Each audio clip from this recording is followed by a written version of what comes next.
اب اس پہ ایک تو پولیٹیکل کرائسس یہ ہے کہ اگلا وزیر اعظم جو بنا ہے کیا وہ صحیح بنا یا نہیں, یا فارم 45 یا 47 کی بحثیں ہو رہی ہیں, یا پھر الیکشن کے دن کس طرح سے پہلے RTS بند کیا گیا اور اب آ کر ہم نے دیکھا کہ رات کو 2 بجے ریزلٹس چینج کیے گئے. ایک تو ہے یہ بحث جس میں پڑھ کے آپ کی بھی ایک سیاسی رائے سامنے آ جائے گی, میری بھی آ جائے گی, اور لا حاصل بحث ہے. اس کی وجہ یہ ہے کہ اس بحث سے جو الٹیمیٹلی نکلتا ہے وہ یہ ہے کہ آپ ایک گروپ کا ساتھ دے رہے ہیں اور دوسرا کسی اور گروپ کا ساتھ دے رہا ہے. ایک نواز شریف کی بات کر رہا ہے, ایک زرداری صاحب کی, ایک عمران خان صاحب کی بات کر رہا ہے. تو اس سارے ڈسکورس کا اگر ہم نے اس طرح انالیسس کرنا ہے کہ ان تینوں میں کوئی فرق ہے تو وہ آپ ان کے ایجنڈاز کو دیکھ کے بتائیں گے کہ کیا فرق ہے کیا نہیں ہے. پارٹی کے مینیفیسٹو کیا کہتے ہیں, ان کا سیاسی نظریہ کیا کہتا ہے. لیکن بدقسمتی سے اب آ کے صرف ایک سوال ہوتا ہے کہ آپ کا بیانیہ کیا ہے. حالانکہ بیانیے سے نہ پیٹ بھرتا ہے کسی کا, نہ کسی کو نوکری ملتی ہے, نہ گمشدہ افراد کی بازیابی ہوتی ہے, نہ ٹارگٹ کلنگ ختم ہوتی ہے, نہ بیانیے سے جو جگہ جگہ چیک پوسٹ آپ کے علاقوں میں لگی ہوئی ہیں وہ ختم ہو سکتی ہیں, نہ بیانیے سے سیکیورٹائزیشن ختم ہو سکتی ہے.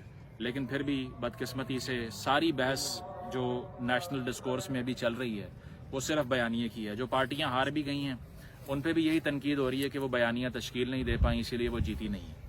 تو اس کا مطلب یہ ہے کہ ہر کوئی کھلے عام یہ بات کر رہا ہے کہ کوئی ایسا نعرہ بلند کریں جس سے میکسیمم عوام کو بیوقوف بنا لیں اور پھر ووٹ آپ کا ہے.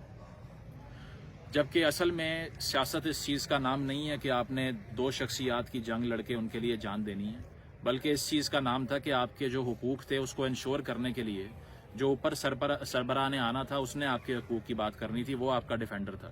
لیکن اس پیراڈائم کو ریورس کر دیا. اب ہر کوئی کہہ رہا ہے کہ میں اس کے لیے جان دے دوں گا یا اس کے لیے, لیکن آپ کے لیے جان دینے کے لیے کوئی اشرافیہ میں سے تیار نہیں ہے, کیونکہ ہم نے ان کو اکاؤنٹیبل کرنا تھا کہ آپ ملازم ہیں ہمارے. اصل میں جو سوشل کانٹریکٹ کی سینس ہے وہ یہی ہے کہ دراصل ہمارا ایک ریاست کے ساتھ معاہدہ ہوا ہے. یہ جو بار بار کہا جاتا ہے نا کہ اپنے حقوق مانگنے کے لیے سڑکوں پہ آ جائیں پھر آپ سے مذاکرات کیے جائیں گے, تو مذاکرات کا تصور نہیں ہے آئین کے اندر. آئین میں تو پہلے ہی ڈیفائنڈ ہے کہ یار آپ کے کیا رائٹس ہیں اور میری کیا ڈیوٹیز ہیں.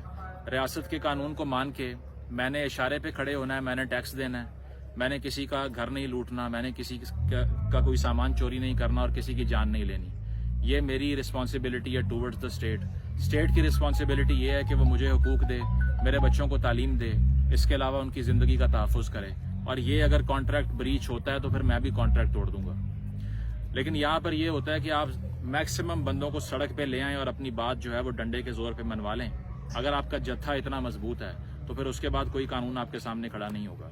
تو پہلی چیز تو یہ ہے کہ کیا یہ سیاسی جو ہم انسٹیبلٹی دیکھ رہے ہیں اس ملک کے اندر, جو کہ ہر 6 مہینے کے بعد آ جاتی ہے, کبھی ووٹ آف نو کانفیڈنس آ رہا ہے, 3 سال کا وزیر اعظم آ رہا ہے, جس کے پیچھے ہم نے تحریکیں چلا کے دیکھ لیں.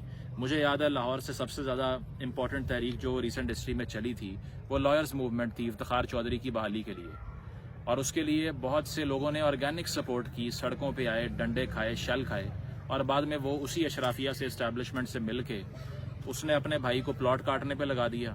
کیانی صاحب کا بھائی اس کے ساتھ ملا ہوا تھا, اور عوام کو ایک جوڈیشل ایکٹیویزم کے پیچھے لگا دیا. ہر چیز پہ 100 موٹو لے رہا ہے.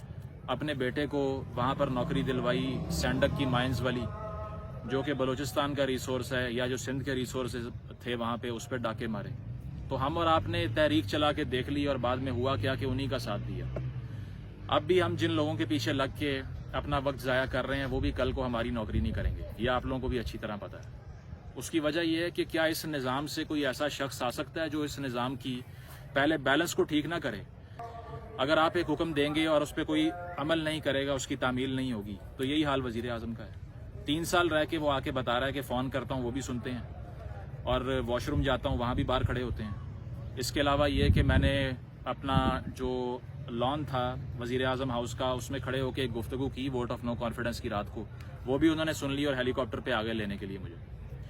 تو یہ تو ان کا حال ہے جس کے پیچھے ہم مرنا چاہ رہے ہیں. اور یہ اس سے پہلے والوں کو دیکھ لیں, زرداری صاحب نے ایک دور میں کہا تھا کہ ایوان صدر میں دیواروں کے بھی کان ہوتے ہیں, یہاں بات نہ کریں. تو اتنے سرویلنس کے ماحول میں جب وہ بھی ہاسٹیج ہے جو ہمیں ریپرزینٹ کر رہا ہے, تو کیا اس سے امید لگانا ریشنل اور منطقی اور عقل کی بات ہے؟ اب اس کا اگر ہم نے سلوشن نکالنا تھا تو ہم نے یہ سوچنا تھا کہ کیا اس سے پہلے تمام اقوام نے ایک لیڈر کے اوپر متفق ہونے کا اظہار کیا؟ اگر میں آج جا کے بلوچستان میں ریفرینڈم کرا دوں کہ کیا اس طرح کی حکومت چاہیے تو کیا رزلٹ آئے گا, یہ مجھے کہنے کی ضرورت نہیں ہے. اگر اصل والا ریفرینڈم ہو وہ نہیں جو زیاد صاحب نے یا مشرف نے کروایا تھا. اگر میں ایکس فاٹا کے لوگوں سے پوچھوں کہ کیا شہباز شریف آپ کا وزیر اعظم ہے اور وہ آپ کے مسئلے حل کر سکتا ہے, کیا رزلٹ آئے گا آپ کو پتہ ہے. تو وہ جو سوشل کانٹریکٹ کی میں نے کل بھی یہ بات کی ہے کیونکہ ٹاپک اسی طرح کا تھا. اور اگر آپ وہ کتاب پڑھیں تھامس ہابس کی لیوائتھن, جس میں وہ لیوائتھن کو استعمال کرتا ہے ایک فگریٹو اور ایک میٹافر کے طور پہ کہ سمندر سے ایک بہت بڑا ڈریگن نکل کے آ گیا عوام کو کھانے کے لیے, اس سے جو بچائے گا وہ ریاست ہے. تو وہ ایک ایلیگری ہے بیسکلی. تو وہ یہ کہتا ہے کہ عوام کو اور ریاست کو دو قسم کے معاہدے کرنے ہیں. پہلا معاہدہ یہ ہے جو پیپل ٹو پیپل کانٹریکٹ ہوگا. اسلام آباد کا, لاہور کا, گلگت کا رہائشی ہو یا ایکس فاٹا کا ہو یا کشمیر کا ہو یا بلوچستان کا ہو, وہ تمام اقوام پہلے آپس میں فیصلہ کریں گی کہ کیا ہم سب اس بات پہ متفق ہیں کہ ہمیں ایک سوورن چاہیے. سوورن وہ ہوتا ہے جس کے پاس لیجیٹمیٹ یوز آف وائلنس کی پوٹینشیل ہو. یعنی کہ اگر میں ابھی کسی کو مارتا ہوں, ریاست مجھے پھانسی دینے کا وائلنس کر سکتی ہے, وہ لیجیٹمیٹ وائلنس ہے. یہ میکس ویبر کی ڈیفینیشن ہے. ہمارے یہاں پہ لیجیٹمیٹ مونوپولی آن وائلنس جو ہے وہ ریاست کے پاس سے چھن کے مختلف گروپس میں کنورٹ ہو گئی ہے. اگر ٹی ایل پی کا جلسہ ہوتا ہے تو وہ سڑک پہ آ کے 4 دن تک موٹر وے پہ چاہے خون کی ہولی کھیلتے رہیں, اینڈ پہ وزیر اعظم اور جو افسران ہیں اعلیٰ وہ سائن کریں گے, 1000 روپیہ دیں گے, گھر چھوڑ کے آئیں گے. ثابت کیا ہوا کہ ہم تو بے وقوف ہیں جو کورٹ میں جا کے کیس کرتے ہیں. اس طرح فیصلہ ہوتا ہے یہاں. تو اگر آپ لاہور سے نکلیں تو وہاں کوئی ہائی کورٹ کی پریمیسز کو مانتا ہے, سائی وال کراس کریں تو پھر آگے آئیں گے پنچایت آ جائے گی, اس سے آگے مظفر گڑھ کراس کریں تو آگے جرگہ آ جائے گا. تو کیا ایک لیجسلیٹو پرنسپل سارے عوام متفق ہیں اس پہ؟ بالکل نہیں ہے. کوئی جرگے کا فیصلہ مان رہا ہے, کوئی پنچایت کا فیصلہ مان رہا ہے, کوئی اپنے سردار کا فیصلہ مان رہا ہے, کوئی کورٹ کے فیصلے کو ماننے سے انکار کر رہا ہے. تو یہ پاسبل ہی نہیں ہے کہ ڈیموکریسی کنسالیڈیٹ ہو جائے ایسی ریاست میں جہاں اقوام جو ہیں وہ مختلف لیول آف گورننس پہ یقین کرتے ہیں.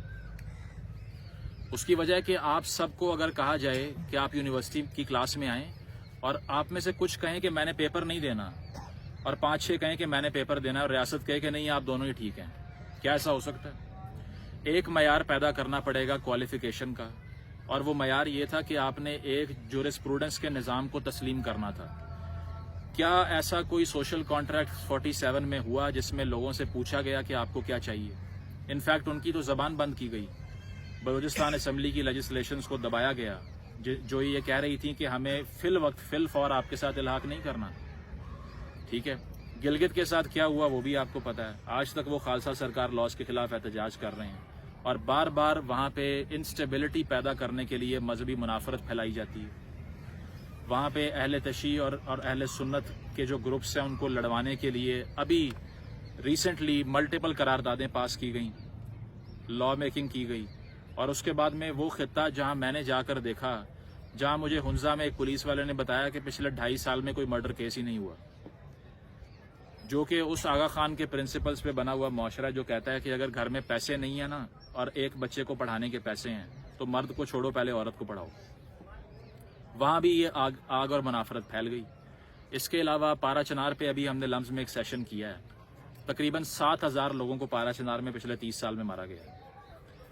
اور وہاں پر کیا ہے کہ زیاد صاحب کے دور میں جو وہاں پہ توری کمیونٹی تھی ان کی زمینوں پہ قبضہ کرنے کے لیے, کیونکہ وہاں پہ لوگوں کو بٹھانا تھا طالبان کو لا کے, تو اسی لیے وہاں پر آ کر 2 قسم کی تنظیمیں, جس میں ایک سپاہ صحابہ بھی تھی, ایک اور تنظیم بھی تھی, ان کے لوگوں کو انسٹال کرنا شروع کیا. انہوں نے مارنا شروع کیا, رسپانس آنا شروع ہو گیا آگے سے. اور وہ ایک ایسی کمیونٹی تھی جن کی خواتین کی لٹریسی وہاں پورے قرم ایجنسی میں سب سے زیادہ ہے. آج وہ بھی اپنی جان کا تحفظ جو ہے وہ اس سے ہاتھ دھو بیٹھے ہیں اور انہیں نہیں پتا کس وقت بمباری شروع ہو جائے. ابھی پچھلے سال 2 بار ہوا ہے کہ ان کے گاؤں میں ادویات تک نہیں پہنچ رہی تھیں جو لائف سیونگ ڈرگز ہیں. پھر آپ بلوچستان میں جو اس کی پوری داستان ہے وہ ہم بہت بار بیان کر چکے ہیں, آپ کو پتہ کیا ہے. اس کے علاوہ جس طرح سے افغان وار کے اندر آپ لوگوں کو ایندھن بنانے کے لیے اپنی پالیسی کا شکار کیا گیا کہ اگر میں یہ سوچ کر دینی تعلیم دے رہا ہوں کہ میں نے دین نہیں سکھانا, میں نے ہتھیار اٹھوانا ہے, تو کیا میں مخلص ہوں دین کی کاز سے, یا میں غداری کر رہا ہوں دین کی کاز سے کہ میں تو بچے کا دماغ ہی اس طرف لے کے آ رہا ہوں کہ آپ نے سمجھنا نہیں ہے کیا لکھا ہوا ہے, وہ ہم بتائیں گے, آپ نے صرف بازار میں جا کے بم کا بٹن دبانا ہے اور پھٹنا ہے بس. اور اس کے اوپر جب آپ آرگیومنٹ کریں کہ یہ جس نیت سے آپ نے یہ انسٹیٹیوشنز بنائے ہیں اس میں دین کی تعلیم دینا تو اولین نہیں تھا، تو پھر آگے سے کہتے ہیں کہ آپ کو کیا مسئلہ ہے، کیا آپ خلاف ہیں اس تعلیم کے؟ تو پھر آپ آگے سے جواب یہ دیتے ہیں کہ پھر آپ لاہور سے کیوں نہیں بھرتیاں کرتے، یا اسلام آباد میں لگائیں کیمپ پر بھرتیاں کریں اور لڑوائیں وہاں جا کے ان کو، آپ ہمیں ہی یاد کرتے ہیں ہمیشہ اس معاملے میں۔ تو کیا وجہ ہے کہ ہم ریپیٹڈلی بے وقوف بن کے نسل در نسل قربانیاں دیے جا رہے ہیں ایک ایسی طاقت کے لیے جو کہ دراصل آپ کی ہی اگینسٹ مسلط کی گئی ہے؟ اس کی وجہ یہ ہے کہ اگر ہم نے کسی ایک سوورن پہ یقین ہی نہیں کیا اور اتفاق ہی نہیں کیا، تو جو ہابز والی بات تھی اس پہ واپس آتا ہوں کہ اس نے کہا کہ 2 کانٹریکٹ ہوں گے، پیپل ٹو پیپل کانٹریکٹ ہوگا پہلا، کہ ہمیں ایک سوورن چاہیے، اور پھر دوسرا جو کانٹریکٹ ہوگا وہ عوام اور ریاست کے درمیان ہے۔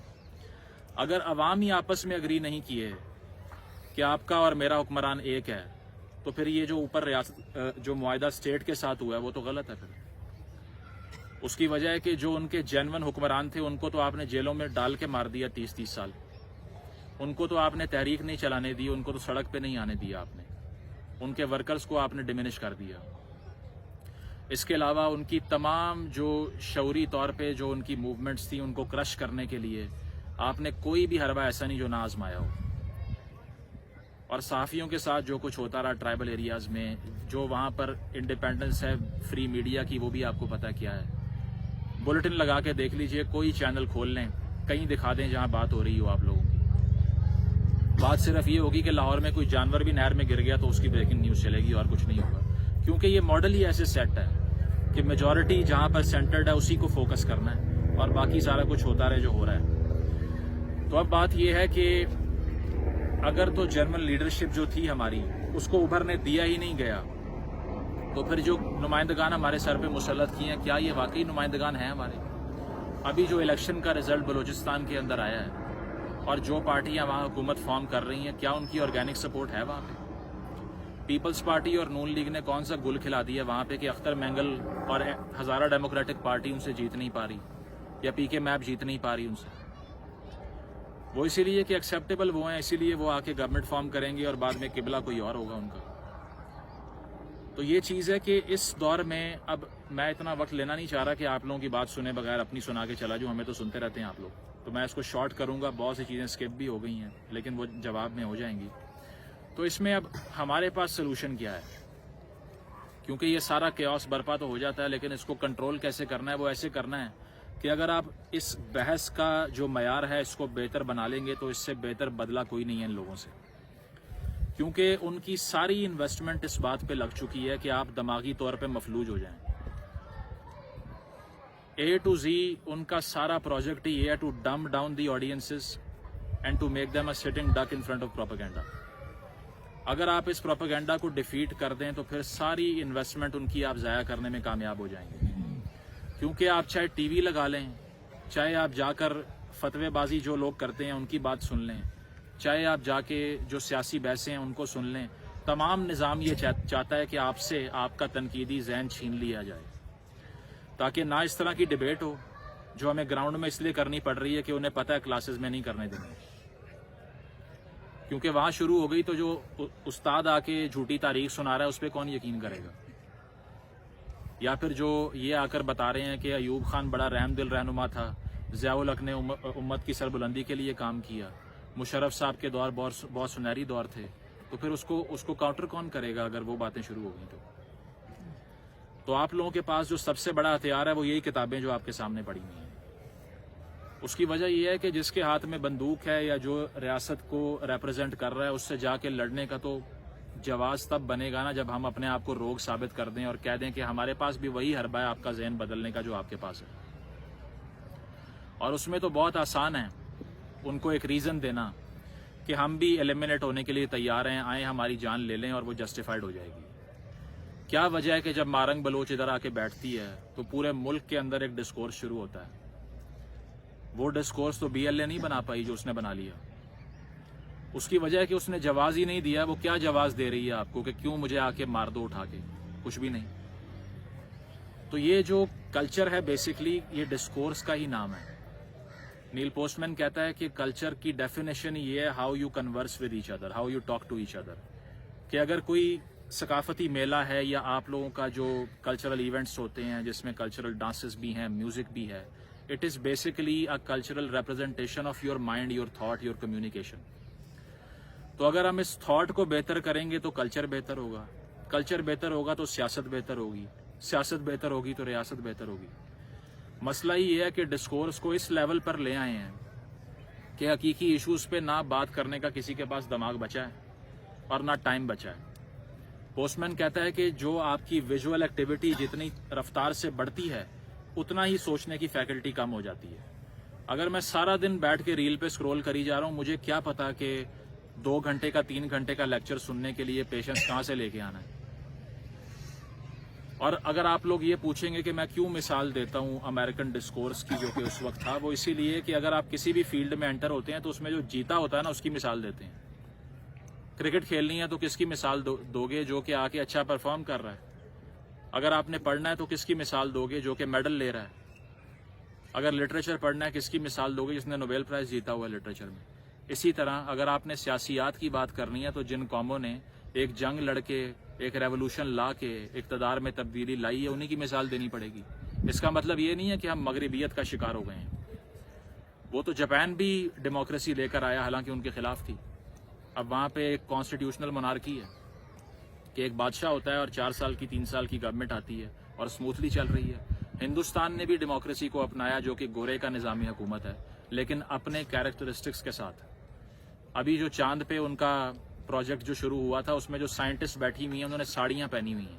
کیا چھوڑ دیا اپنا کلچر؟ انہوں نے تباہ کر لیا اس کو. انگریزی میں بات کرنے کا یہ مطلب ہے؟ یہ ساری کتابیں اگر انگریزی میں پڑھی ہوئی ہیں، آپ ان کو پڑھ لیتے ہیں تو آپ مغربیت کا شکار ہو گئے ہیں. یہ بھی انہی تنظیموں کا پروپیگنڈا ہے جو چاہتے ہیں کہ آپ اس نالج کو کنسلٹ ہی نہ کریں، نہ دماغ روشن ہو آپ کے. وہ فلسفے کو اپنے لیے سب سے بڑا خطرہ سمجھتے ہیں. اس کی وجہ یہ ہے کہ جو سوچنا سکھائے گا نا، وہ کہتے ہیں کہ تھاٹ پریسیڈز ایکشن. اگر تھاٹ آ گئی ہے تو ایکشن بھی آ جائے گا بعد میں. اگر جو دہشت گردانہ تنظیموں کا جو نوجوان حصہ بن جاتے ہیں جا کے، وہ بھی پہلے ان کی تھاٹ پہ کام ہوا ہوتا ہے، ایک دن میں ہتھیار نہیں پکڑاتے ان کو. تو اسی لیے فلسفے سے خوف آتا ہے اور اسی لیے کتابیں جا جا کر بین کرتے ہیں، اٹھاتے ہیں. اس کی وجہ یہ ہے کہ کتاب ہی سب سے بڑا ویپن ہے جس نے معاشروں کو چینج کیا ہے. 1772 میں تھامس پین جو کتاب لکھتا ہے کامن سینس، اس کی 1 لاکھ کاپیاں پہلے مہینے میں بک جاتی ہیں. یہ امریکنز کے ریڈنگ کا ہیبٹ تھی. 60% گھروں میں کتابیں تھی وہاں پہ. اس کے ساتھ ساتھ یہ کہ وہ ایک مثال جو میں نے پہلے بھی دی تھی کہ لنکن ڈگلس ڈیبیٹس جو ہو رہی تھیں صدارتی امیدواروں کی، اس وقت وہ پریزیڈنشل کینڈیڈیٹ بھی نہیں تھے، لیکن الینوائے کی کاؤنٹی کے اندر ایک ڈیبیٹ ہوتی ہے اور اس میں جو پہلا آ کر اسپیکر ہوتا ہے وہ 3 گھنٹے بات کرتا ہے، 3 آورس، جس کا نام ڈگلس تھا. اور اس کے بعد میں لنکن کہتا ہے کہ اب ٹائم بہت ہو گیا، آپ لوگ ایسا کریں کہ آپ لوگ گھر جائیں، کھانا کھا کے فریش ہو کے آئیں، پھر میں جواب دوں گا اس کا. لوگ کہتے ہیں ٹھیک ہے، وہ گھر جاتے ہیں اور پھر واپس آتے ہیں اور 4 گھنٹے اس کا جواب سنتے ہیں. آپ مجھے اس پورے شہر میں آڈینس دکھا دیں جو 8 گھنٹے سیاسی بات سننے کو تیار ہے آج. یہاں 10 منٹ بعد کہتے ہیں کہ یار کوئی مزے کی بات کرو، یہ کیا بورنگ باتیں کر رہے ہو. یا مجھے آ کر لوگوں کا مشورہ پہلا یہ تھا کہ 20 منٹ کی ویڈیو کون دیکھے گا یار، اتنا بور کر رہے ہو، کوئی ریل بناؤ 1.5 منٹ کی، ہم آگے چلیں اس کے بعد.